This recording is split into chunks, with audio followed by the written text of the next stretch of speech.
Hello students, welcome to Panchajanya IAS. ನಾನು ನವೀನ್ ಕುಮಾರ್. ಇವತ್ತಿನ the Hindu ಪತ್ರಿಕೆಯ ವಿಶ್ಲೇಷಣೆಗೆ ನಿಮ್ಗೆಲ್ರಿಗೂ ಸ್ವಾಗತ. ಇವತ್ತು ಹಾಗೂ ನಾಳೆ ಮುಖ್ಯವಾಗಿ ನಾವು ಪ್ರತಿ ವಾರ ನೋಡ್ತಾ ಇದ್ದ ಹಾಗೆ ಸ್ಯಾಟರ್ಡೆ ಹಾಗೂ ಸಂಡೇ ಯಾವುದೇ ಕ್ವಶನ್ಸ್ ಇರೋದಿಲ್ಲ. ಮತ್ತೆ ಪ್ರಿಲಿಮ್ಸ್ ರಿಲೇಟೆಡ್, ಮೇನ್ಸ್ ರಿಲೇಟೆಡ್ ಮತ್ತೆ ಥಿಂಕ್ ಕ್ವಶನ್ಗಳನ್ನ ನಾವು ಕೊಡೋದಿಲ್ಲ. ಈ 2 ದಿನವನ್ನ ಮುಖ್ಯವಾಗಿ 3 ಆರ್ಗಳಿಗೆ ಅಂತ ಹಿಂದಿನ ಸಾರಿ ಹೇಳಿದ್ವಲ್ವಾ, ರೆಸ್ಟ್ ಮಾಡೋದಕ್ಕೆ, ರಿವೈಸ್ ಮಾಡೋದಕ್ಕೆ ಮತ್ತೆ ರೀಬೌನ್ಸ್ ಆಗೋದಕ್ಕೆ ಬಳಸ್ಕೊಳ್ಳಿ.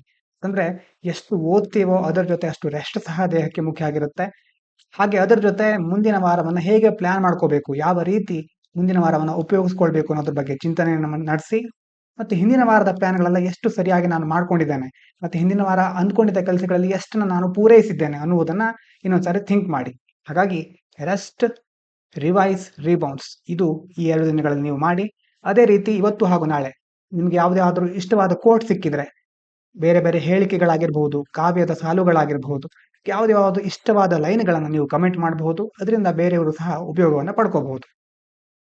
ಇನ್ನು ನೇರವಾಗಿ ವಿಷಯಗಳನ್ನ ಒಂದೊಂದಾಗಿ ನೋಡ್ತಾ ಹೋಗೋಣ.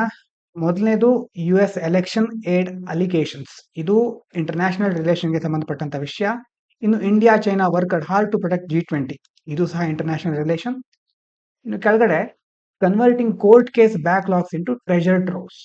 ಇದು ಕೋರ್ಟ್ ಕೇಸ್ಗಳ ಬಗ್ಗೆ, ಅದರಲ್ಲೂ ಮುಖ್ಯವಾಗಿ ಪಾಲಿಟಿ ಮತ್ತೆ ಜುಡಿಷಿಯರಿ ಇದಕ್ಕೆ ಸಂಬಂಧಪಟ್ಟಂತ ವಿಷಯ. ಇನ್ನು ಜಡ್ಜಸ್ ಡೈಲಮಾ, ಇದು ಸಹ ಪಾಲಿಟಿ ಹಾಗೂ ಜುಡಿಷಿಯರಿ.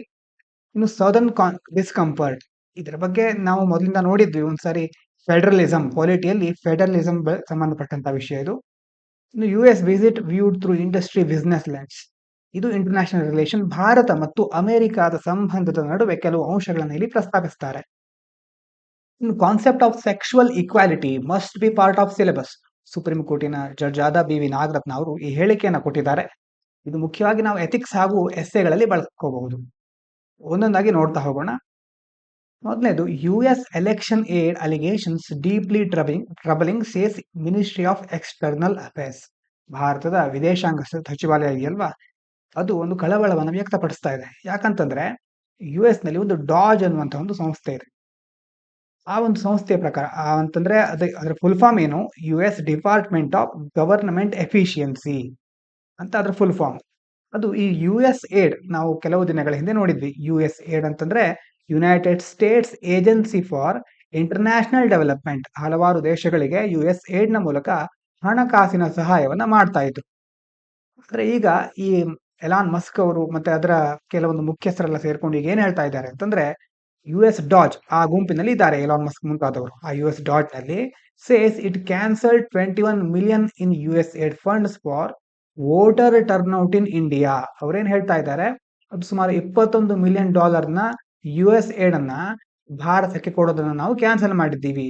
ಅದನ್ನ ಮುಖ್ಯವಾಗಿ ವೋಟರ್ ಟರ್ನ್ಔಟ್ ಗಳಿಗೆ ಬಳಸ್ಕೊಳ್ಳಿಕ್ ಆಗ್ತಾ ಇತ್ತು ಅಂತ ಭಾರತ ಅದನ್ನ ವೋಟರ್ ಟರ್ನ್ಔಟ್ ಅನ್ನುವಂತ ಒಂದು ಶಬ್ದ ಬಂದಿದೆ ಅಲ್ವಾ. ಏನಿದು ವೋಟರ್ ಟರ್ನ್ಔಟ್ ಅಂತಂದ್ರೆ ಒಂದು ಚುನಾವಣೆ ಆದಾಗ 100 ಜನ ಜನಸಂಖ್ಯೆ ಇದ್ರೆ ಅದರಲ್ಲಿ 60 ಜನ ಮಾತ್ರ ವೋಟ್ ಮಾಡಿದ್ರೆ ಅಂತ ಅಂದ್ಕೊಂಡ್ರೆ ಅದು ವೋಟರ್ ಟರ್ನ್ಔಟ್. ಎಷ್ಟು ಜನ ವೋಟ್ ಮಾಡ್ತಾ ಇದ್ದಾರೆ ಒಂದು ಚುನಾವಣೆಯಲ್ಲಿ, ಎಷ್ಟು ಜನ ಅದರಲ್ಲಿ ಭಾಗವಹಿಸಿದ್ದಾರೆ, ಎಷ್ಟು ಜನ ಚುನಾವಣೆಯಲ್ಲಿ ಸಕ್ರಿಯವಾಗಿ ಪಾಲ್ಗೊಂಡಿದ್ದಾರೆ ಅನ್ನೋದು ವೋಟರ್ ಟರ್ನ್ಔಟ್. ಈಗ ಭಾರತ ಏನ್ ಹೇಳ್ತಾ ಇದೆ, ಇದರ ಬಗ್ಗೆ ತಮಗೆ ಯಾವುದೇ ಒಂದು ಮಾಹಿತಿ ಇಲ್ಲ, US ಸುಮ್ಮನೆ ಆರೋಪ ಮಾಡ್ತಾ ಇದೆ ಅನ್ನೋದು ಭಾರತದ ವಾದ. ಅದರ ಸಂಬಂಧಪಟ್ಟ ಹಾಗೆ ಬಿಜೆಪಿ, ಕಾಂಗ್ರೆಸ್ನವರು ಪದೇ ಪದೇ ಒಬ್ಬರ ಮೇಲೆ ಒಬ್ಬರು ಬೇರೆ ಬೇರೆ ಹೇಳಿಕೆಗಳನ್ನು ಕೊಡ್ತಾ ಇದ್ದಾರೆ. ಇದರ ಬಗ್ಗೆ ನಿಜವಾದ ಕ್ಲಾರಿಟಿ ಇನ್ನು ಸಿಕ್ಕಿಲ್ಲ. ಹಾಗೆ ಸಿಕ್ಕಿದ ಮೇಲೆ ಇದರ ಬಗ್ಗೆ ಬೇರೆ ಬೇರೆ ಎಡಿಟೋರಿಯಲ್ಗಳು ಬರಬಹುದು, ಮತ್ತು ಸುಪ್ರೀಂ ಕೋರ್ಟ್ ಏನ್ ಹೇಳುತ್ತೆ ಅಥವಾ ಬೇರೆ ಬೇರೆ ಸಂಸ್ಥೆಗಳು ಮುಖ್ಯವಾಗಿ ಏನ್ ಹೇಳುತ್ತೆ ಅನ್ನೋದನ್ನ ನಾವು ಡೀಟೇಲ್ ಆಗಿ ಆಗ ನೋಡೋಣ. ಯಾಕಂದ್ರೆ ಈಗ ಜಸ್ಟ್ ಹೇಳಿಕೆಗಳು ಮಾತ್ರ ಇದೆ. ಇನ್ನು India China worked hard to protect G20 Jaishankar. ಮುಖ್ಯವಾಗಿ ಭಾರತ ಹಾಗೂ ಚೀನಾ ನಡುವಿನ ಸಂಬಂಧದ ಬಗ್ಗೆ 2 ಎಕ್ಸ್ಟರ್ನಲ್ ಅಫೇರ್ಸ್ ಮಿನಿಸ್ಟರ್ಗಳು ಅಂತಂದ್ರೆ ಭಾರತದ ಜೈಶಂಕರ್ ಅವರು ಮತ್ತೆ ಚೀನಾದ ಫಾರಿನ್ ಮಿನಿಸ್ಟರ್ ವಾಂಗಿ ಅವರು ಜೋಹಾನ್ಸ್ಬರ್ಗ್ ಅಲ್ಲಿ ಮೀಟ್ ಆಗಿದ್ದಾರೆ. ಆ ಮೀಟಿಂಗ್ ನಲ್ಲಿ ಭಾರತ ಚೀನಾ G20 ಕರೆಕ್ಟ್ ಆಗಿ ಮುಂದುವರ್ಸ್ಕೊಂಡು ಹೋಗೋದ್ರಲ್ಲಿ ಪ್ರಮುಖ ಪಾತ್ರವನ್ನು ವಹಿಸಿರುವಂತ 2 ದೇಶಗಳು ಅಂತ ಹೇಳಿಕೆಯನ್ನ ಕೊಟ್ಟಿದ್ದಾರೆ. ಹೀಗಾಗಿ ಚೀನಾ ಜೊತೆಗಿನ ಸಂಬಂಧದಲ್ಲಿ ಎಷ್ಟು ಅಭಿವೃದ್ಧಿಯನ್ನ ಇತ್ತೀಚಿನ ದಿನಗಳಲ್ಲಿ ನಾವು ಕಾಣ್ತಾ ಇದ್ದೇವೆ. ಹಾಗಾಗಿ ಮುಂದಿನ ದಿನಗಳಲ್ಲಿ ಇದು ಇನ್ನಷ್ಟು ಅಭಿವೃದ್ಧಿ ಆಗಬಹುದು ಅನ್ನುವ ನಿರೀಕ್ಷೆ ಇದೆ. ಇನ್ನು converting court case backlogs into treasure troves. ಇದು ಬಹಳ ಮುಖ್ಯವಾದ ವಿಷಯ. ನಮ್ಮ ದೇಶದಲ್ಲಿ ನ್ಯಾಯಾಂಗ ವ್ಯವಸ್ಥೆ ಒಂದು ರೀತಿಯಲ್ಲಿ ಬಹಳ ಪ್ರಮುಖವಾದ ಅಂಗ, ಇನ್ನೊಂದು ರೀತಿಯಲ್ಲಿ ಬಹಳ ಸ್ಲೋ ಆಗಿದೆ ನ್ಯಾಯಾಂಗ ವ್ಯವಸ್ಥೆ ಅಂತ ನಾವು ಕೇಳ್ತಾ ಇರ್ತೇವೆ. ಅಂತಂದ್ರೆ ಕೇಸ್ಗಳ ಸಂಖ್ಯೆ, ಇದರಲ್ಲಿ ಬರುವಂತಹ ಡೀಟೇಲ್ಗಳನ್ನ ಹೆಚ್ಚು ನೆನಪಿಟ್ಕೊಳ್ಳಿ. ಯಾಕಂದ್ರೆ ಇದು ಬಹಳ ಪೊಲಿಟಿಯಲ್ಲಿ ಮತ್ತೆ ಬೇರೆ ಬೇರೆ ಮೇನ್ಸ್ ಅಲ್ಲಿ ಈ ಪಾಯಿಂಟ್ಗಳು ಬಹಳ ಇಂಪಾರ್ಟೆಂಟ್ ಆಗಿರುತ್ತೆ. ಮೊದಲನೇದು huge case backlog. Indian judiciary is overloaded with cases.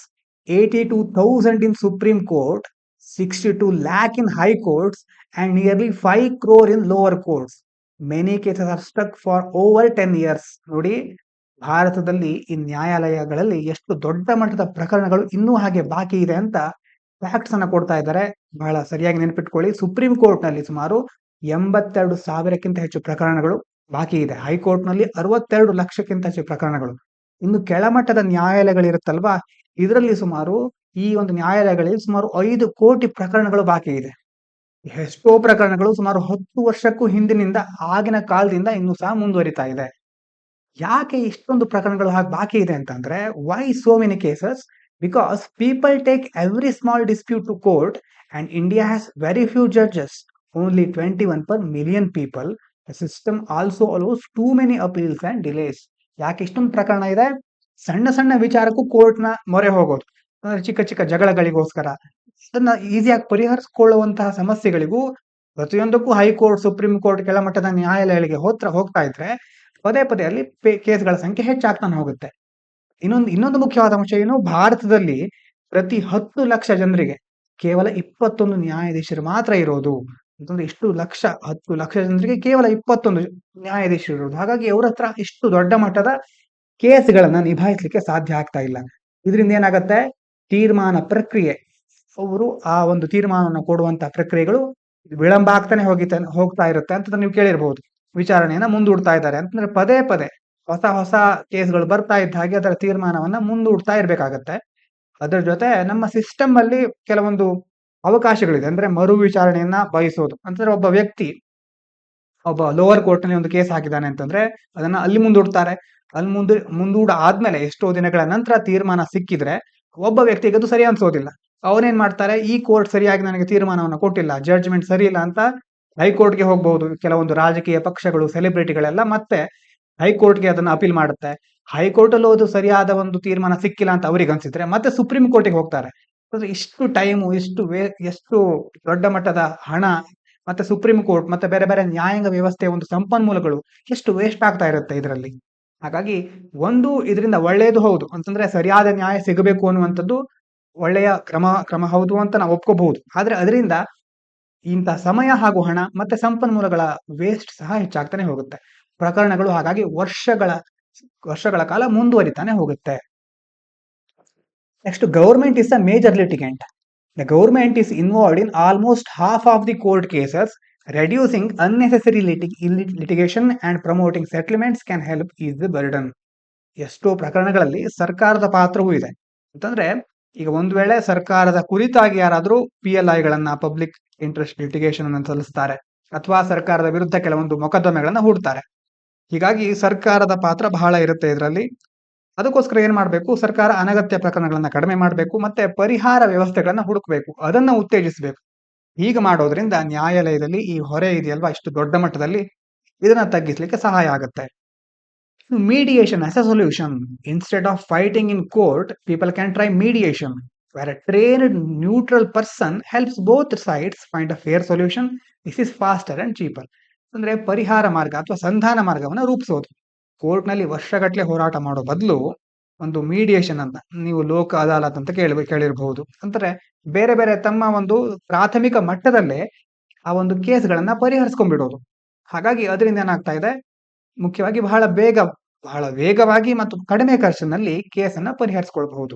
ಇಲ್ಲಿ ಮುಖ್ಯವಾಗಿ ಬೇಕಾಗಿರೋದು ಏನು ಅಂತಂದ್ರೆ, ಒಬ್ಬ ತರಬೇತಿ ಪಡೆದ ವ್ಯಕ್ತಿ ಇರಬೇಕು. ಅವನು ನಿಷ್ಪಕ್ಷಪಾತವಾಗಿ ಎರಡು ಪಕ್ಷಗಳಿಗೂ ಸರಿಯಾಗೋ ರೀತಿ ಅಂತ ನ್ಯಾಯಸಮ್ಮತವಾಗಿ ತೀರ್ಮಾನವನ್ನು ಕೊಡುವಂತಹ ಒಂದು ಸಾಮರ್ಥ್ಯವನ್ನು ಹೊಂದಿರಬೇಕು. ಅಂತಹ ವ್ಯಕ್ತಿಗಳ ಅವಶ್ಯಕತೆ ಇರುತ್ತೆ ಇದಕ್ಕೆ. And mediation is growing. Since 2005, mediation has been used more often in India. Many trained mediators are available and courts are recognizing its benefits. ಅಂತಂದ್ರೆ 2005ರಿಂದ ಹಲವಾರು ಈ ಮೀಡಿಯೇಷನ್ ಸಂಧಾನ ಪ್ರಕ್ರಿಯೆಗಳ ಸಂಖ್ಯೆ ಹೆಚ್ಚುತ್ತಾ ಇದೆ. ಮತ್ತೆ ಬಹಳಷ್ಟು ಟ್ರೇನ್ಡ್ ಮೀಡಿಯೇಟರ್ಸ್ ಅಂತಂದ್ರೆ ತರಬೇತಿ ಪಡೆದಂತಹ ಸಂಧಾನ ಮಾಡುವಂತಹ ವ್ಯಕ್ತಿಗಳ ಸಂಖ್ಯೆನೂ ಸಹ ಈಗ ಹೆಚ್ಚಿದೆ. ಹಾಗೆ ಕೋರ್ಟ್ ಸಹ ಇಂತಹ ವ್ಯಕ್ತಿಗಳನ್ನ, ಇಂತಹ ಒಂದು ಪ್ರಕ್ರಿಯೆಗಳನ್ನ ಹೆಚ್ಚು ರೆಕಾಗ್ನೈಸ್ ಮಾಡ್ತಾ ಇದೆ. ಹಾಗಾಗಿ ಈ ಒಂದು ಪ್ರಕ್ರಿಯೆಗಳ ಮೂಲಕ ಬಾಕಿ ಇರುವ ಪ್ರಕರಣಗಳನ್ನ ನಾವು ತಗ್ಗಿಸಬಹುದು. ಅದೇ ರೀತಿ need for systematic implementation.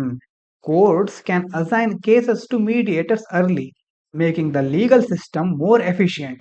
Mediation saves time, money, and even helps repair relationships.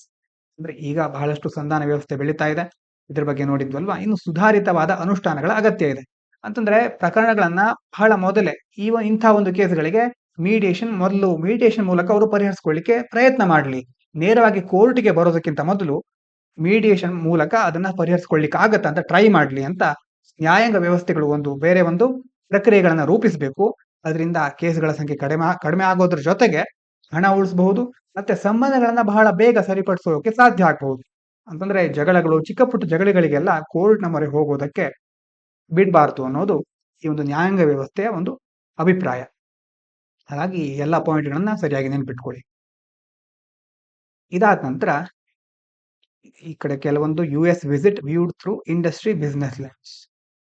ಇದೇನ್ ಹೇಳ್ತಾ ಇದೆ, ಭಾರತ ಮತ್ತೆ ಅಮೆರಿಕಾದ ಸಂಬಂಧದ ನಡುವೆ ಏನೇನು ಬೇರೆ ಬೇರೆ ಬದಲಾವಣೆಗಳಾಗ್ತಾ ಇದೆ ಟ್ರಂಪ್ ಅವರು ಬಂದ್ಮೇಲೆ. ಈಗ ಮೋದಿ ಅವರು ವಿಸಿಟ್ ಮಾಡಿದ್ರಲ್ವಾ ಕೆಲವು ದಿನಗಳ ಹಿಂದೆ. ಈಗ ಏನೇನು ಬದಲಾವಣೆಗಳಾಗಿದೆ ಅಂತ ನೋಡೋದಾದ್ರೆ, stronger trade relations. India and the US have started working on a bilateral trade agreement to reduce trade barriers and boost investments. The goal is to reach $500 billion trade by 2030. ಅಂದ್ರೆ 2030 ಹೊತ್ತಿಗೆ $500 ಬಿಲಿಯನ್ ಒಂದು ಮೌಲ್ಯದ ವ್ಯಾಪಾರವನ್ನ ವರ್ಧಿಸೋದು, ಆ ಮಟ್ಟಕ್ಕೆ ನಮ್ಮ ವ್ಯಾಪಾರದ ಮೌಲ್ಯ ತಲುಪಿಸೋದು. ಮತ್ತೆ ಅದೇ ರೀತಿ ಇದಕ್ಕೋಸ್ಕರ ಏನ್ ಮಾಡಿದ್ದಾರೆ ಭಾರತ ಮತ್ತೆ US ಈಗ ಬಯಲ್ಯಾಟರಲ್ ಟ್ರೇಡ್ ಅಗ್ರಿಮೆಂಟ್, ದ್ವಿಪಕ್ಷೀಯ ವಾಣಿಜ್ಯ ಒಪ್ಪಂದವನ್ನ ಮಾಡ್ಕೊಳ್ತಾ ಇದ್ದಾರೆ. ಇನ್ನು ಟ್ರೇಡ್ ಬ್ಯಾರಿಯರ್ಸ್ಗಳು, ಟ್ಯಾರಿಫ್ಗಳು ಮತ್ತೆ ಬೇರೆ ಬೇರೆ ಸುಂಕಗಳಿಗೆ ಸಂಬಂಧಪಟ್ಟ ಹಾಗೆ ಬಹಳಷ್ಟು ಬದಲಾವಣೆಗಳಾಗಬಹುದು. ಏನೇನು ಅಡಚಣೆಗಳಿದೆ ಎರಡು ದೇಶಗಳ ನಡುವೆ ಅದನ್ನ ಕಡಿಮೆ ಮಾಡಿ ಹೂಡಿಕೆಗಳು ಹೆಚ್ಚಾಗುವಂತೆ ಮಾಡೋದು. ಈ ಕ್ರಮಗಳಿಗೆ ಎರಡು ದೇಶಗಳು ಮುಂದಾಗ್ತಾ ಇವೆ. Technology and innovation partnership, a new initiative called trust ನ ಬಗ್ಗೆ ಕೆಲವು ದಿನಗಳ ಹಿಂದೆ ಮಾತನಾಡಿದ್ವಿ. ಅದೇನ್ ಮಾಡ್ತಾ ಇದೆ, it will help India and the US collaborate in areas like AI, semiconductors, space, biotechnology and quantum computing. ಈ ಟ್ರಸ್ಟ್ ನ ಮೂಲಕ ಎರಡು ದೇಶಗಳು ತಂತ್ರಜ್ಞಾನ ಮತ್ತೆ ನಾವೀನ್ಯತೆ, ಇನೋವೇಷನ್ ಮತ್ತೆ ಟೆಕ್ನಾಲಜಿ ಎರಡು ಕ್ಷೇತ್ರಗಳಲ್ಲಿ, ಅದರಲ್ಲೂ ಮುಖ್ಯವಾಗಿ AI ಇರಬಹುದು, ಸೆಮಿಕಂಡಕ್ಟರ್ಸ್, ಸ್ಪೇಸ್, ಬಯೋಟೆಕ್ನಾಲಜಿ, ಅಂತರಿಕ್ಷಕ್ಕೆ ಸಂಬಂಧಪಟ್ಟದ್ದು, ಜೈವಿಕ ತಂತ್ರಜ್ಞಾನ, ಹೀಗೆ ಹಲವಾರು ಎಮರ್ಜಿಂಗ್ ಟೆಕ್ನಾಲಜಿ, ಉದಯೋನ್ಮುಖ ತಂತ್ರಜ್ಞಾನಗಳಲ್ಲಿ ಹೂಡಿಕೆ ಮತ್ತೆ ಅಭಿವೃದ್ಧಿಯನ್ನ ಮಾಡಲಿಕ್ಕೆ ಹೊರಟಿವೆ. This will benefit Indian startups and industries. ಇದರಿಂದ ಭಾರತದ ಸ್ಟಾರ್ಟ್ಅಪ್ಗಳಿಗೆ ಮತ್ತೆ ಕೈಗಾರಿಕೆಗಳಿಗೆ, ಇಂಡಸ್ಟ್ರಿಗಳಿಗೆ, ಉದ್ಯಮಗಳಿಗೆ ಹೆಚ್ಚಿನ ಲಾಭ ಆಗುತ್ತೆ. Defence cooperation, both countries signed agreements for technology transfer, joint production and skill development in the defence sector. A 10-year partnership framework will help boost India's manufacturing security. ರಕ್ಷಣಾ ಕ್ಷೇತ್ರಕ್ಕೆ ಸಂಬಂಧಿಸಿದ ಹಾಗೆ ತಂತ್ರಜ್ಞಾನವನ್ನು ಹಸ್ತಾಂತರ ಮಾಡಿಕೊಳ್ಳೋದು ಅಂತಂದ್ರೆ ಯಾವುದೋ ಒಂದು ಏರ್ ಕ್ರಾಫ್ಟ್ ಇರಬಹುದು, ಮತ್ತೆ ಬೇರೆ ಬೇರೆ ರಕ್ಷಣೆಗೆ ಸಂಬಂಧಪಟ್ಟ ತಂತ್ರಜ್ಞಾನಗಳನ್ನ ಹಸ್ತಾಂತರ ಮಾಡಿಕೊಳ್ಳೋದ್ರಿಂದ ಭಾರತದಲ್ಲೂ ಅಂತಹ ಹೆಚ್ಚಿನ ಮಟ್ಟದ ಉನ್ನತ ತಂತ್ರಜ್ಞಾನದ ಕ್ಷಿಪಣಿಗಳನ್ನ, ಯುದ್ಧ ವಿಮಾನಗಳನ್ನ ತಯಾರಿಸಲಿಕ್ಕೆ US ಹೆಲ್ಪ್ ಮಾಡುತ್ತೆ.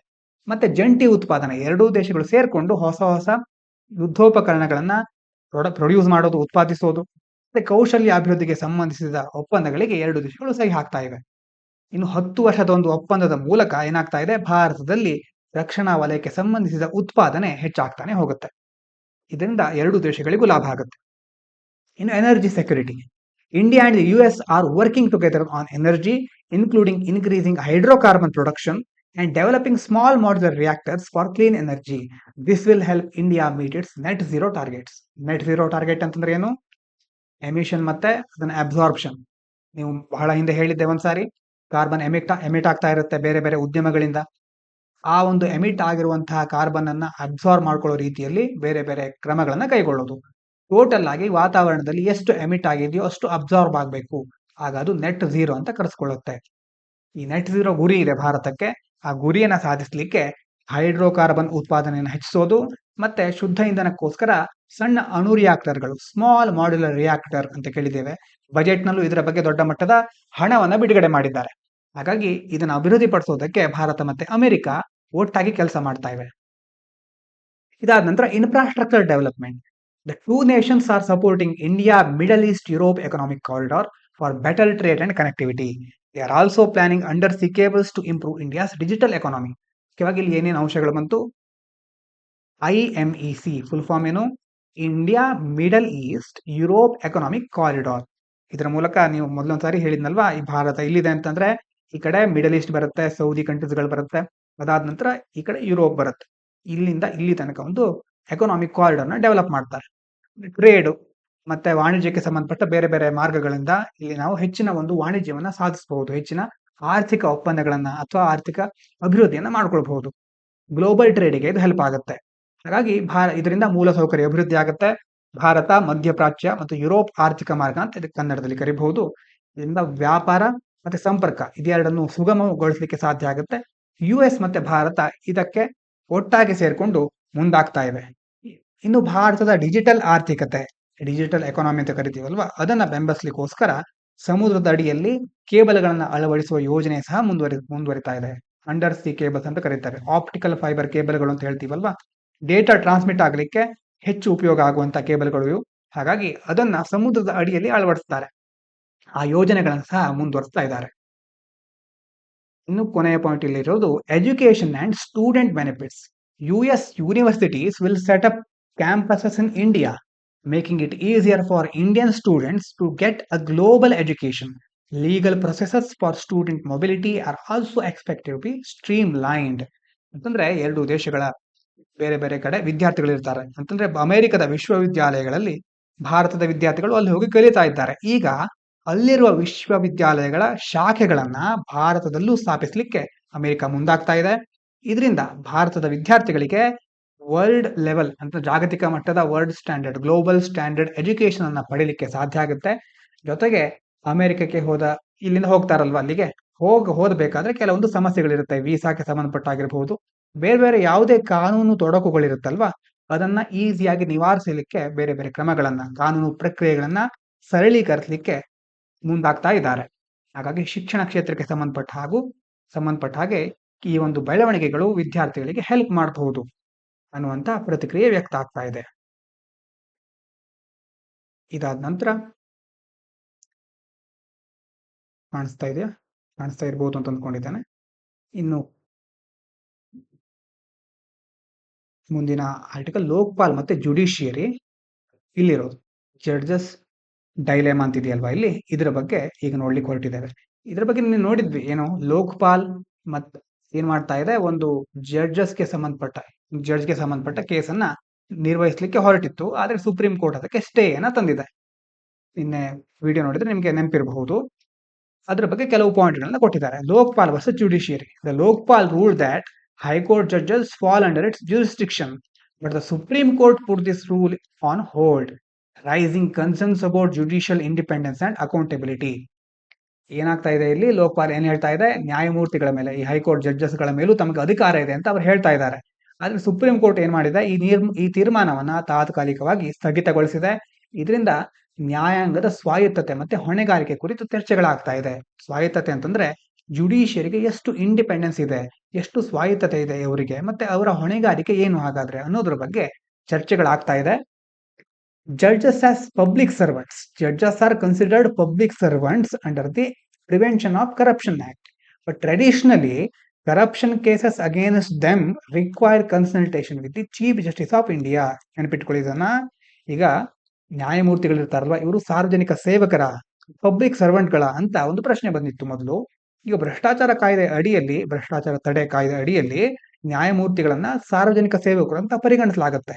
ಆದ್ರೆ ಅವರ ವಿರುದ್ಧ ಏನಾದರೂ ಭ್ರಷ್ಟಾಚಾರ ಪ್ರಕರಣಗಳನ್ನು ತೆಗೆದುಕೊಳ್ಬೇಕು ಅಂತ ಆದ್ರೆ ಆ ಪ್ರಕರಣಗಳನ್ನ ನಿರ್ವಹಿಸುವ ಮೊದಲು ಭಾರತದ ಮುಖ್ಯ ನ್ಯಾಯಮೂರ್ತಿಗಳಿರ್ತಾರಲ್ವಾ, CJI ಅವರ ಅನುಮತಿ ಪಡ್ಕೊಂಡೇ ಮುಂದೆ ಹೋಗ್ಬೇಕು. ಆ ಅನುಮತಿ ಪಡೆಯುವ ವಿಧಾನ ಮೊದಲಿಂದಾನು ಜಾರಿಯಲ್ಲಿದೆ. ಸುಪ್ರೀಂ ಕೋರ್ಟ್ ಏನ್ ಹೇಳ್ತಾ ಇದೆ ಹಾಗಾದ್ರೆ, supreme court has earlier ruled that cases against judges should follow an internal process, not external oversight like the Lokpal. Supreme court ಏನ್ ಹೇಳ್ತಾ ಇದೆ ಅಂತಂದ್ರೆ, ಬೇರೆ ಬೇರೆ ನ್ಯಾಯಮೂರ್ತಿಗಳ ವಿರುದ್ಧ ಏನಾದ್ರು ಪ್ರಕರಣಗಳು ಬಂದ್ರೆ, ಅಥವಾ ಈ ಯಾವುದೇ ಒಂದು ಪ್ರಕರಣ ಇರಬಹುದು, ಅದನ್ನ ಲೋಕ್ಪಾಲ್ ನಂತಹ ಬೇರೆ ಸಂಸ್ಥೆಗಳ ಆಡಳಿತಕ್ಕೆ ಒಪ್ಪಿಸಬಾರದು. ಬದಲಾಗಿ ನ್ಯಾಯಾಂಗ ವ್ಯವಸ್ಥೆಯಲ್ಲೇ ಅದಕ್ಕೋಸ್ಕರ ನಾವು ಇಂಟರ್ನಲ್ ಸಿಸ್ಟಮ್ ಅನ್ನ ಇಟ್ಕೊಂಡಿದ್ದೀವಿ, ಆಂತರಿಕ ವ್ಯವಸ್ಥೆಯನ್ನ ಇಟ್ಕೊಂಡಿದ್ದೀವಿ, ಅದನ್ನ ನಾವೇ ನಿರ್ವಹಿಸ್ತೀವಿ ಒಳಗೆ.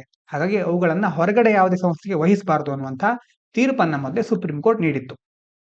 ಇನ್ನು ಕರೆಂಟ್ ಅಕೌಂಟಬಿಲಿಟಿ ಮೆಕಾನಿಸಮ್ ಹಾಗಾದ್ರೆ ಏನದು? Complaint against judges are handled internally by the judiciary with actions like resignation, transfer or removal through parliament.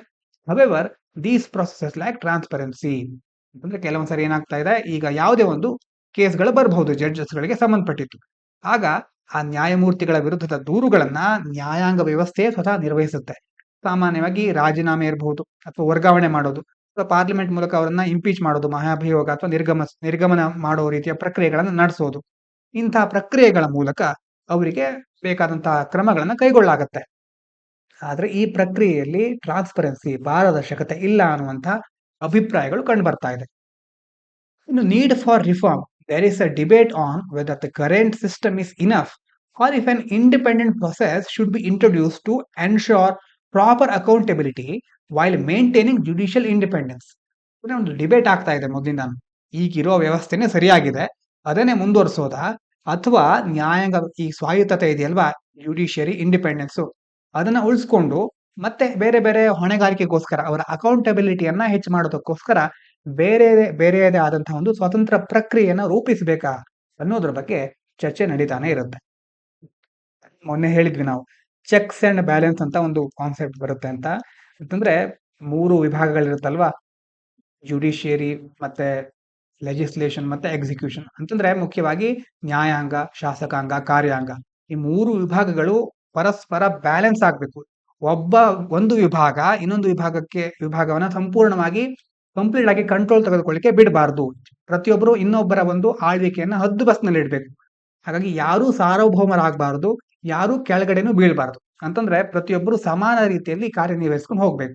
ಹಾಗಾಗಿ ಇಂಥ ಒಂದು ಸಂದರ್ಭ ಬಂದಾಗ ಜುಡಿಷಿಯರಿನೇ ತನ್ನ ಎಲ್ಲ ಕೇಸ್ಗಳನ್ನ ನಿರ್ವಹಿಸುತ್ತೆ ಅಂತಂದ್ರೆ ಚೆಕ್ಸ್ ಅಂಡ್ ಬ್ಯಾಲೆನ್ಸ್ಗೆ ಅದು ಧಕ್ಕೆ ಬಂದ ಹಾಗೆ ಆಗೋದಿಲ್ವಾ ಅಂತ ಕೆಲವರು ಪ್ರಶ್ನೆ ಮಾಡ್ತಾ ಇರ್ತಾರೆ. ಇದಾದ ನಂತರ ಸದರ್ನ್ ಸ್ಟೇಟ್ಸ್ ಗಳ ಬಗ್ಗೆ ಕೊನೆಯದಾಗಿ ಒಂದು ವಿಷಯವನ್ನ ನೋಡ್ಬಿಡೋಣ. 1 ತಿಂಗಳ ಹಿಂದೆನೋ ಇದ್ರ ಬಗ್ಗೆ ಒಂದ್ಸಾರಿ ವಿಚಾರ ಮಾಡಿದ್ವಿ, UGC ನಿಯಮಗಳ ಬಗ್ಗೆ. ಇನ್ನೊಂದ್ಸರಿ ನೋಡ್ಬಿಡೋಣ. ಅಂತಂದ್ರೆ ನಮ್ಗೆ ಹೇಳಿದ್ನಲ್ಲ ಮೊದಲು, ಪದೇ ಪದೇ ವಿಷಯಗಳು ಮತ್ತೆ ಮತ್ತೆ ಬರ್ತಾ ಇರುತ್ತೆ. ನೀವು ಪ್ರತಿದಿನ ನೋಟ್ಸ್ ಮಾಡ್ಕೊಳ್ಳೋ ಅವಶ್ಯಕತೆ ಇರೋದಿಲ್ಲ ಎಷ್ಟೋ ಸಾರಿ. ಯಾಕಂದ್ರೆ ನಾವು ಬೇರೆ ಬೇರೆ ರೂಪದಲ್ಲಿ ಅದನ್ನ ಹೇಳ್ತಾನೆ ಇರ್ತೇವೆ, ಕೇಳ್ತಾನೆ ಇರ್ತೇವೆ. ಹಾಗಾಗಿ ವಿಷಯಗಳು ಆಟೋಮ್ಯಾಟಿಕಲಿ ನಿಮ್ಗೆ ನೆನಪಿರುತ್ತೆ. ನೀವು ಮಾಡ್ಬೇಕಾಗಿರೋದೇನು ಜಸ್ಟ್ ಕೇಳಿಸ್ಕೊಳ್ಳೋದು ಆರಾಮಾಗಿ, ಮತ್ತೆ ಕೆಲವೊಂದು ಫ್ಯಾಕ್ಟ್ಗಳು ಬಂದ್ರೆ ಅದನ್ನ ಸರಿಯಾಗಿ ಬರೆದಿಟ್ಕೊಳ್ಳೋದು, ಅಥವಾ ಅದ್ರ ಬಗ್ಗೆ ಕೆಲವೊಂದು, ಈಗ ಹೇಳಿದ್ನಲ್ವ ಸ್ಟಾರ್ಟಿಂಗ್ ಅಲ್ಲಿ, ಅಂತಂದ್ರೆ ಎಷ್ಟು ಕೇಸ್ಗಳು ಪೆಂಡಿಂಗ್ ಇದೆ, ಇಂತಹ ಫ್ಯಾಕ್ಟ್ಗಳು ಬಹಳ ಇಂಪಾರ್ಟೆಂಟ್. ನಿಮ್ಮ ಅನಿಸಿಕೆಗಳಿಗಿಂತ ಮಾಹಿತಿ, ಇನ್ಫಾರ್ಮೇಶನ್ಗೆ ಮೇನ್ಸ್ ಅಲ್ಲಿ ಹೆಚ್ಚು ಪ್ರಾಮುಖ್ಯತೆ. ಮತ್ತೆ ಪ್ರಿಲಿಮ್ಸ್ ವಿಷಯ ಬಂದ್ರೆ ಅದನ್ನು ಸಹ ಬರೆದಿಟ್ಕೊಳ್ಳಿ. ಕೆಲವೊಂದು ನಿನ್ನೆ ಹೇಳಿದ ಹಾಗೆ ಈಗ ಹೊಸದಾಗಿ ಮೈಕ್ರೋಸಾಫ್ಟ್ ಒಂದು ಚಿಪ್ ಅನ್ನ ಡೆವಲಪ್ ಮಾಡಿದೆ. ಚಿಕ್ಕ ಚಿಕ್ಕ ವಿಷಯಗಳನ್ನ ನೋಟ್ ಮಾಡಿ ಇಟ್ಕೊಳ್ಬಹುದು. ದೊಡ್ಡ ದೊಡ್ಡ ವಿಷಯಗಳಿರುತ್ತಲ್ವಾ, ಇದ್ರ ಬಗ್ಗೆ ಜಸ್ಟ್ ಕೇಳಿಸ್ಕೊಳ್ಳಿ. ನಿಮಗೆ ಒಂದು ಥಾಟ್ ಪ್ರೊಸೆಸ್ ಬರುತ್ತೆ.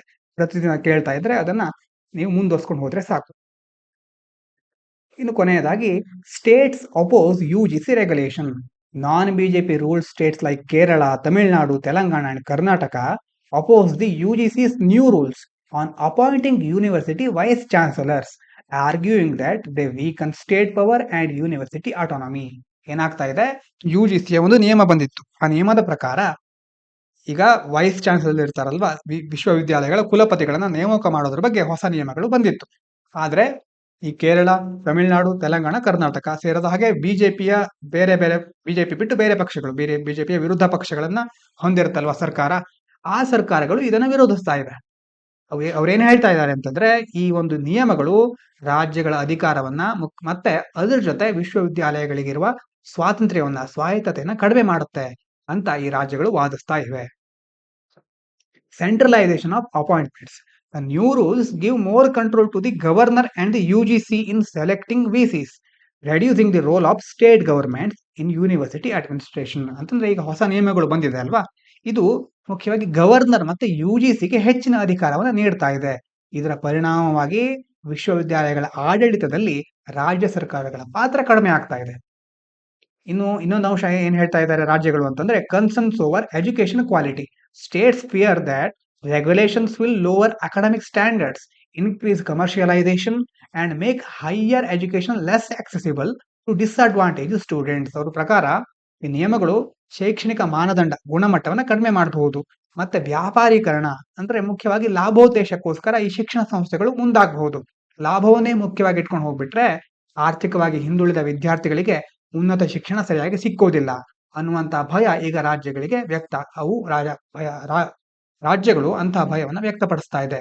ಹಾಗಾಗಿ ಯುಜಿಸಿಯ ನಿಯಮದ ವಿರುದ್ಧ ಮಾತುಗಳು ಕೇಳಿಬರ್ತಾ ಇದೆ. ಇನ್ನು ಫಿನಾನ್ಷಿಯಲ್ ಬರ್ಡನ್ ಆನ್ ಸ್ಟೇಟ್ಸ್. ಇವನ್ ದೋ state governments fund most of the expenses of state universities, they are being side line in key decision making. ನೋಡಿ, ಇನ್ನೊಂದು ಪಾಯಿಂಟ್ ಮುಖ್ಯವಾಗಿ, ಈಗ ವಿಶ್ವವಿದ್ಯಾಲಯಗಳ ಖರ್ಚನ್ನ ಬಹುತೇಕ ಭಾಗವನ್ನ ನೋಡ್ಕೊಳ್ತಾ ಇರೋದು ರಾಜ್ಯ ಸರ್ಕಾರಗಳು. ಈಗ ತಾವೇ ಹೆಚ್ಚು ಹಣ ಕೊಡ್ತಾ ಇದ್ದೇವೆ, ಆದ್ರೆ ಡಿಸಿಷನ್ ನಲ್ಲಿ ನಮ್ಮನ್ನೇ ನೀವು ಪರಿಗಣಿಸ್ತಾ ಇಲ್ಲ ಅನ್ನೋದು ರಾಜ್ಯಗಳ ಇನ್ನೊಂದು ಅಂಶ. ಹಾಗಾಗಿ ಮುಖ್ಯ ನಿರ್ಧಾರಗಳ ವಿಷಯದಲ್ಲಿ ಅವರನ್ನು ನಿರ್ಲಕ್ಷಿಸಲಾಗ್ತಾ ಇದೆ, ಆದ್ರೆ ಅವರಿಂದ ಹೆಚ್ಚು ಹಣವನ್ನು ತೆಗೆದುಕೊಳ್ಳಲಾಗ್ತಾ ಇದೆ ರಾಜ್ಯ ಸರ್ಕಾರಗಳಿಂದ ಅನ್ನುವಂತ ದೂರು ಮತ್ತೆ ಕೇಳಿಬರ್ತಾ ಇದೆ. Legal and political battle ahead. ಹಾಗಾಗಿ ಇನ್ನು ಮುಂದೆ ಏನಾಗ್ತಾ ಇದೆ, ಮುಖ್ಯವಾಗಿ ಲೀಗಲ್, ಒಂದು ಕಾನೂನಾತ್ಮಕವಾಗಿ ಮತ್ತು ರಾಜಕೀಯವಾಗಿ ಪಕ್ಷಗಳ ಜೊತೆ ಇರುವ ಭಿನ್ನಾಭಿಪ್ರಾಯಗಳು ಒಂದ್ ಕಡೆ, ಲೀಗಲ್ ಆಗಿ ಇನ್ನೊಂದ್ ಕಡೆ opposing states plan to challenge the regulations legally and politically, questioning whether central rules can override state laws. ಈ ನಿಯಮಗಳಿಗೆ ಬೇರೆ ಬೇರೆ ರಾಜ್ಯಗಳು ವಿರೋಧವನ್ನು ವ್ಯಕ್ತಪಡಿಸ್ತಾ ಇವೆ. ಹಾಗಾಗಿ ಕಾನೂನಾತ್ಮಕವಾಗಿ ಮತ್ತು ರಾಜಕೀಯ ಮಟ್ಟದಲ್ಲಿ ಇವುಗಳನ್ನ ಪ್ರಶ್ನಿಸಲಿಕ್ಕೆ ಎಲ್ಲ ಬೇರೆ ಬೇರೆ ರಾಜ್ಯಗಳು ಸಿದ್ಧ ಹಾಕೊಂಡಿವೆ. ಕೇಂದ್ರದ ನಿಯಮಗಳು ಈ ರಾಜ್ಯಗಳ ಕಾನೂನನ್ನ ಮೀರಿ ಜಾರಿ ಆಗುತ್ತಾ ಅನ್ನೋದ್ರ ಬಗ್ಗೆ ಚರ್ಚೆ ನಡೀತಾ ಇದೆ. ಹಾಗಾಗಿ ಇವಿಷ್ಟು ಇವತ್ತಿನ ಮುಖ್ಯ ವಿಚಾರಗಳು. ಸ್ಯಾಟರ್ಡೆ ಆಗಿರೋದ್ರಿಂದ ಈಗ ಟೆಕ್ಸ್ಟ್ ಅಂಡ್ ಕಾಂಟೆಕ್ಸ್ಟ್ ಅನ್ನುವಂತಹ ಒಂದು ಪೇಜ್ ಇರ್ತಾ ಇತ್ತು, ಅಥವಾ ಸೈನ್ಸ್ ಅನ್ನುವಂಥ ಪೇಜ್ ಇರ್ತಾ ಇತ್ತು. ಸ್ಯಾಟರ್ಡೆ ಅದ್ಯಾವುದು ಹಿಂದೂದಲ್ಲಿ ಇರೋದಿಲ್ಲ ಆಲ್ಮೋಸ್ಟ್. ಅದ್ರ ಬದಲು ಅವರು ಸ್ಪೋರ್ಟ್ಸ್ ಪೇಜ್ ಅನ್ನೇ ಒಂದು 2 ಪೇಜನ್ನ ಎಕ್ಸ್ಟ್ರಾ ಕೊಟ್ಟಿರ್ತಾರೆ ಸ್ಪೋರ್ಟ್ಸ್ ರಿಲೇಟೆಡ್ ಆಗಿ. ಹಾಗಾಗಿ ಅದು ನಿಮಗೆ ಬೇಕಾಗೋದಿಲ್ಲ. ಹಾಗಾಗಿ ವಿಷಯಗಳ ಸಂಖ್ಯೆ ಸ್ವಲ್ಪ ಕಡಿಮೆ ಇದೆ. ಹಾಗಾಗಿ ಇವತ್ತು ನಾಳೆ ರಿವೈಸ್ ಮಾಡಿ, ರೆಸ್ಟ್ ಮಾಡಿ, ಮುಂದಿನ ವಾರಕ್ಕೆ ಪ್ಲಾನ್ ಮಾಡ್ಕೊಳ್ಳಿ. ನಿಮಗೆ ಇಷ್ಟವಾದ ಕೋಟನ್ನ ಮೆನ್ಷನ್ ಮಾಡಿ. ಇವಿಷ್ಟು ಇವತ್ತಿನ ಮುಖ್ಯ ವಿಚಾರಗಳು. ಇಷ್ಟು ಹೊತ್ತಿನ ತನಕ ಕೇಳಿದ ಎಲ್ಲರಿಗೂ ಧನ್ಯವಾದಗಳು. ಇದು ಪಾಂಚಜನ್ಯ IAS.